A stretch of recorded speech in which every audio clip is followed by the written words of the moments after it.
Hello Gujarat, કેમ છો? મજામાં? તો હું ઘરે જતી જ હતી કે મને મોરલાનો અવાજ સંભળાયો. આ છે જામ સાહેબ બાપુની માલિકીની વાડી. તો મને મોરલો તો ના દેખાયો, પણ આ ક્યુટ ક્યુટ મસ્ત હરણા જોવા મળી ગયા. જો કેટલા બધા છે. આ તો એકદમ નજીક જ હતું અને મને જોઈને ભાગવા માંડ્યું છે. લે, અરે બેક પોઝ આપે છે લાગે. ઊભો રે, ફોટો પાડી લઉં. હા, પોઝ આમ જ રાખજે.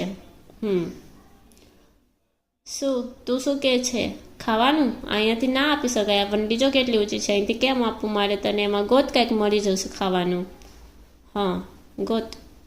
હા તો જો કેટલું મસ્ત ક્યુટ બચ્ચું હતું એક નાનું, અને સામે તો જો આખો ઝુંડ બેઠો છે. એમાં લાગે છે રોજડાઈ હતા. ઓ, આખરે કારે મોરલો મળી ગયો. જો દેખાઈ ગયો. હજી એક બીજો બી હતો. 2 મોરલા હતા. તો ચલો, તમને મારો બ્લોગ ગમતો હોય તો ચેનલને લાઈક કરજો, શેર કરજો, સબસ્ક્રાઈબ કરી દેજો, જેથી તમને મારે આવા બીજા બ્લોગ મળતા રહે. Bye bye.